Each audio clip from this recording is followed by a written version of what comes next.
हाय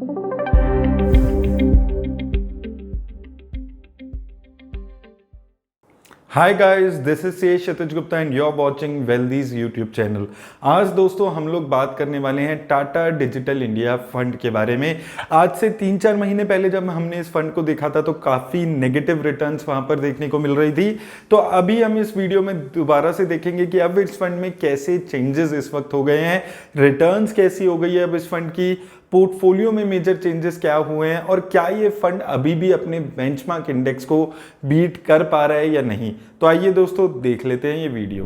तो दोस्तों जैसे कि हमने बात की थी, ये एक टेक्नोलॉजी सेक्टर का फंड है। अगर हम इसके बेंचमार्क इंडेक्स की बात करें तो निफ्टी आईटी TRI इसका बेंचमार्क इंडेक्स चल रहा है। और जितने भी ये टेक्नोलॉजी फंड्स होते हैं वो मेजरली अपना जो पैसा है वो टेक्नोलॉजी कंपनीज में लगा कर चलते हैं। तो यहाँ पर थोड़ा रिस्क ज्यादा होता है, वो चीज समझकर आप इन्वेस्ट करिएगा।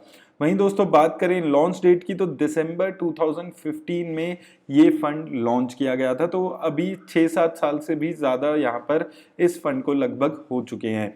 वहीं दोस्तों बात करें अगर इसकी यहाँ पर फंड मैनेजर की तो मिस मीता शेट्टी जी इस फंड को मार्च 2021 से हैंडल कर रही हैं और उनके साथ वेंकट जी भी इस फंड को 2020 से हैंडल कर रहे हैं। तो फंड मैनेजर कंपैरेटिवली अभी नए हैं दोनों, लेकिन पुराना फंड है और थोड़ी रिटर्न्स यहाँ पर अच्छी देते हुए दिख रहा है। तो फंड मैनेजर कंपैरेटिवली थोड़े नए हैं, तो वो चीज को आपको समझ कर चलना है कि हो सकता है नए फंड मैनेजर्स अपने साथ नई स्ट्रेटेजी लाएं और उससे फंड की जो परफॉर्मेंस है उस पे इम्पैक्ट आए। आगे चल के देखेंगे कि फंड की परफॉर्मेंस अभी कैसी रही है, क्या 1-1.5 साल में जब से नए फंड मैनेजर्स आए हैं तब से इसकी परफॉर्मेंस पे इम्पैक्ट आया है या नहीं। वहीं दोस्तों अगर हम बात करें यहाँ पर इसकी फंड साइज पे तो लगभग 6000 करोड़ का फंड साइज इसका अभी हो चुका है। तो पिछले 3-4 महीनों से बहुत ज्यादा इंक्रीमेंट इसके फंड साइज में नहीं हो रही है क्योंकि टेक्नोलॉजी सेक्टर अच्छा नहीं कर रहा है। तो बहुत सारे लोग अपना पैसा या तो रिडीम कर रहे हैं या नया पैसा इन्वेस्ट नहीं कर रहे हैं। तो उसका इम्पैक्ट भी इस फंड पे यहाँ पर आते हुए दिख रहा है। वहीं दोस्तों अगर हम बात करें इसकी मार्केट कैप एलोकेशन पे तो देखिए किसी भी जो टेक्नोलॉजी सेक्टर का फंड है उसके ऊपर कोई रिस्ट्रिक्शन नहीं होती कि वो किस कैटेगरी की कंपनी में कितना पैसा लगाए। लेकिन अगर हम इस फंड की बात करते हैं तो ये मेजरली अपना पैसा लार्ज कैप कंपनीज में लगाकर चल रहा है। 76% पैसा ये फंड लार्ज कैप कंपनीज में लगा रहा है। वहीं मिड कैप और स्मॉल कैप में 5-5% के आसपास पैसा ये फंड यहाँ पर लगाकर चल रहा है। तो दोस्तों यहाँ पर आपको दो चीजें समझनी है। एक तो अगर हम रिसेंटली बात करते हैं, अभी जब हमने 3 महीने पहले इस फंड का रिव्यू किया था तो मेजरली तब भी लार्ज कैप कंपनीज में ही पैसा था, लेकिन मिड कैप और स्मॉल कैप में थोड़ा ज्यादा पैसा था। तो स्लाइटली अब ये फंड मार्केट कंडीशंस को देखकर लार्ज कैप कंपनीज में पैसा लगा रहा है। और दूसरी चीज जो आपको यहां पर समझनी है कि ये फंड जो है इसके पास अभी भी 10-12% पैसा अपना कैश एंड कैश इक्विवेलेंट में रखा हुआ है। यानी कि अभी भी यहाँ पर स्कोप है कि ये फंड एक्स्ट्रा पैसा इन्वेस्ट कर सकता है अगर मार्केट में यहाँ से गिरावट देखने को मिलती है। वहीं दोस्तों एग्जिट लोड पे बात कर लें तो बहुत ज्यादा एग्जिट लोड नहीं है। अगर आप 30 दिन के अंदर अपना पैसा रिडीम कर लेते हैं इस फंड से तो 0.25% एग्जिट लोड है। अगर 30 दिन के बाद कोई भी पैसा निकालते हैं तो किसी भी टाइप का एग्जिट लोड नहीं देना होगा। तो ये एक काफी पॉजिटिव बात है। वहीं दोस्तों बात कर लें अगर इस फंड की रिस्क रेशियोज पे तो सबसे पहले अगर स्टैंडर्ड डेविएशन पे बात करें तो स्टैंडर्ड डेविएशन किसी भी फंड का ये बताता है कि एक फंड कितना ज्यादा वॉलेटाइल है रिटर्न्स देने के मामले में, और ये फंड यहां पर ज्यादा वॉलेटाइल दिखता है अपनी कैटेगरी एवरेज से, यानी कि यहां पर वॉलेटिलिटी ज्यादा है। वहीं शार्प रेशियो किसी भी फंड का ये बताता है कि एक फंड कितना ज्यादा रिस्क एडजस्टेड रिटर्न दे पा रहा है, यानी कि कम रिस्क लेकर ज्यादा रिटर्न। तो उस मामले में ये फंड यहां पर अच्छा करता हुआ दिख रहा है। शार्प रेशियो जितनी ज्यादा होती है उतनी बेटर रिस्क एडजस्टेड रिटर्न्स किसी भी फंड की दिखती है। और दोस्तों मुझे लगता है कि अगर 1 या उससे ज्यादा की किसी भी फंड की शार्प रेशियो है तो काफी अच्छी शार्प रेशियो आप उसको मान सकते हैं। तो शार्प रेशियो यहां पर अच्छी नजर आ रही है इस फंड की। उसी तरह दोस्तों टर्नओवर रेशियो की बात करें तो टर्नओवर रेशियो किसी भी फंड का यह बताता है कि एक फंड कितना ज्यादा पोर्टफोलियो में चेंजेस करता है, यानी कि अपनी जो कंपनीज हैं जो उसने शेयर्स खरीदे हैं उसको बाय और सेल करता है। जितनी कम टर्नओवर रेशियो होती है वो ये दिखाती है कि कंपनी कितनी कम चेंजेस अपने पोर्टफोलियो में करती है। और दोस्तों मुझे वही फंड ज्यादा अच्छे लगते हैं जहां पर टर्नओवर रेशियो कंपैरेटिवली कम यहां पर दिखती है, क्योंकि एक कन्विक्शन दिखती है फंड की कि जिन कंपनीज को उसने पोर्टफोलियो में ऐड किया है उनको लॉन्ग टर्म के लिए वो पैसा लगा रहा है और एक अच्छी रिटर्न्स जनरेट करने की कोशिश है। सेक्टर एलोकेशन पे दोस्तों अगर हम यहां पर बात करते हैं तो जैसे मैंने आपको पहले ही बताया था कि ये मेजरली टेक्नोलॉजी सेक्टर में ही अपना पैसा लगाता है, तो 75% पैसा इसने टेक्नोलॉजी सेक्टर में लगाया हुआ है। उसके अलावा आप देखेंगे कम्युनिकेशन, सर्विस, कैपिटल गुड्स और फाइनेंशियल सेक्टर में भी इसने थोड़ा बहुत पैसा लगाया हुआ है, लेकिन मेजॉरिटी ऑफ जो इसकी रिटर्न्स हैं वो आपको टेक्नोलॉजी सेक्टर में देखने को मिलेगी। टेक्नोलॉजी सेक्टर कैसा परफॉर्म करता है उस पे बहुत ज्यादा डिपेंडेंट इसकी रिटर्न्स यहां पर रहने वाली है। वहीं दोस्तों बात कर लें अगर इसकी टॉप 10 कंपनीज की, तो जैसे मैंने आपको अभी हम लोग डिस्कस कर रहे थे कि इस फंड ने अभी धीरे धीरे क्या किया कि मेजरली अपना जो शिफ्ट है वो लार्ज कैप कंपनीज में यहां पर कर दिया है। तो इन्फोसिस, टीसीएस, टेक महिंद्रा, एचसीएल टेक जैसी कंपनीज दिखेंगी तो मेजरली यही कंपनीज इसके पोर्टफोलियो में पहले भी रही हैं, लेकिन धीरे धीरे जो एलोकेशन है इस कंपनी में वो यहां पर थोड़ा सा बढ़ते हुए नजर आ रहा है। उसके अलावा दोस्तों अगर आप बात करें और डिटेल्स की इस फंड की, तो यहां पर भी आपको यही चीज देखने को मिलेगी। भारतीय एयरटेल में थोड़ा इसने इंक्रीमेंट किया है। एक साल पहले भारतीय एयरटेल में लगभग ना के बराबर यहां पर पैसा था, अभी 6.77% पैसा इसने भारतीय एयरटेल में लगा दिया है। उसके अलावा Wipro, L&T, infotech, emphasis, Mindtree और परसिस्टेंट सिस्टम्स जैसी कंपनी यहां पर आपको देखने को मिल रही हैं। तो ये कुछ कंपनीज हैं दोस्तों जो इसके पोर्टफोलियो में टॉप 10 की है। 75% पैसा इसने इन टॉप 10 कंपनीज में लगाया हुआ है। तो कंसंट्रेटेड पोर्टफोलियो है, इन टॉप 10 कंपनीज पे बहुत ज्यादा डिपेंड करता है कि ये फंड कैसा परफॉर्म करेगा। तो आप ये मान लीजिए कि आप ये 10 कंपनीज देख लीजिए, अगर आपको लगता है ये कंपनीज फ्यूचर में अच्छी रिटर्न्स दे सकती हैं तो ही आप इसमें इस वक्त पैसा लगाने के बारे में सोचिए, क्योंकि आप देखेंगे 26% पैसा तो सिर्फ इन्फोसिस में यहां पर लगा हुआ है। तो बहुत ज्यादा small cap, mid cap companies में जो लोग पैसा लगाने के बारे में सोचते हैं, KPIT Tech, Happiest Minds, Affle India, जो बहुत ज्यादा आजकल रिटेल इन्वेस्टर्स के मन में नाम रहते हैं, वैसी कंपनीज में बहुत ज्यादा एलोकेशन यहां पर नहीं है। तो वो चीज समझकर आप लोग इस फंड में इन्वेस्ट करने के बारे में सोचें। वहीं दोस्तों रिटर्न्स पे अगर इसकी हम बात करें तो अगर आपने 10,000 रुपए से इस फंड में शुरुआत की होती इन्वेस्टमेंट की, एक साल में लगभग आपकी इन्वेस्टमेंट पे कोई ज्यादा फर्क नहीं पड़ा है। 1% की रिटर्न यहां पर दिखती है, 6 महीने में -10% की रिटर्न है, 2 साल में 40% के आसपास की रिटर्न है। और दोस्तों अगर आपने इस फंड की इंसेप्शन में ही 10,000 रुपए लगाकर छोड़ दिए होते तो उस रिटर्न्स पे इस फंड ने आपको 22% की रिटर्न्स बनाकर दी है। 36,000 आपके 10,000 रुपए बना दिए हैं। वहीं 5 सालों में 30% की रिटर्न यहां पर इस फंड ने दी है।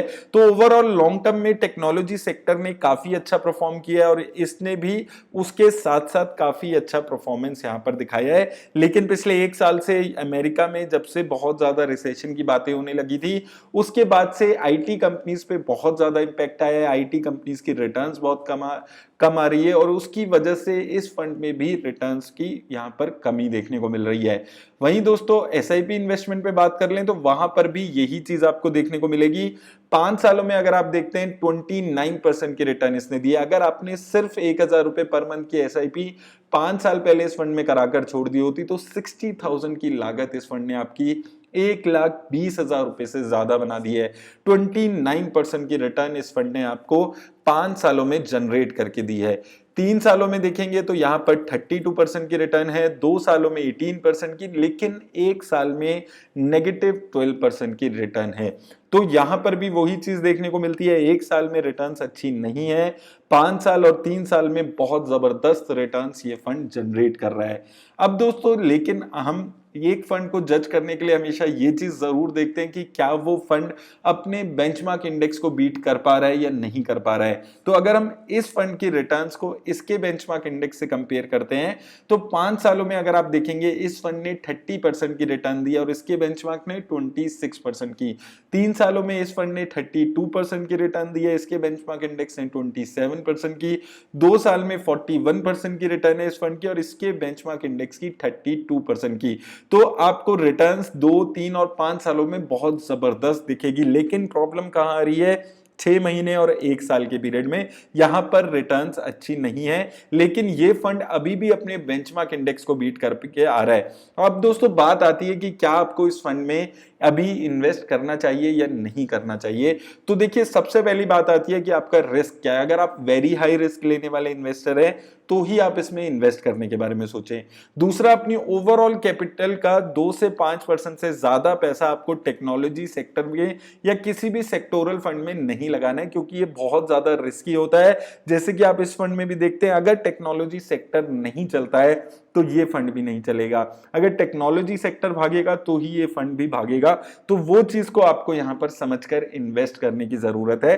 और साथ में दोस्तों, अगर आप बात करें कि अगर आप वेरी हाई रिस्क लेने वाले भी इन्वेस्टर हैं, आपको ये भी लगता है कि टेक्नोलॉजी सेक्टर आने वाले टाइम में इन्वेस्ट अच्छा कर सकता है, तो देखिए दोस्तों, यहां पर अगर आप एक सेक्टर पे बात करें जो 10 सालों में अगले अच्छी रिटर्न्स दे सकता है, मुझे अभी भी टेक्नोलॉजी सेक्टर आने वाले 10-15 सालों में एक अच्छी स्कोप वाला यहां पर लगता है। लेकिन उसमें देखने की बात रहने वाली है कि क्या इंडिया का आईटी सेक्टर ऐसा कुछ कर पाएगा जैसा यूएस का आईटी सेक्टर कर रहा है। क्या इंडिया की जो कंपनीज हैं वो एक ऐसे सॉफ्टवेयर डेवलप कर पाएंगी आईटी में जो गेम चेंजिंग सॉफ्टवेयर साबित हो। तो ये सारी चीजें देखनी होंगी और उसके हिसाब से आपको देखना होगा। लेकिन आपका जो टाइम हॉरिजन है वो आप कम से कम 10-12 साल का रखिएगा। Technology sector, small cap funds, यहां पर आपको एक लंबा 4-5 साल का फ्लैट पीरियड भी देखने को मिल सकता है। तो वो चीज आप यहां पर समझकर इन्वेस्ट करिए। तो उम्मीद करता हूं दोस्तों इस वीडियो से आपकी हेल्प हुई होगी।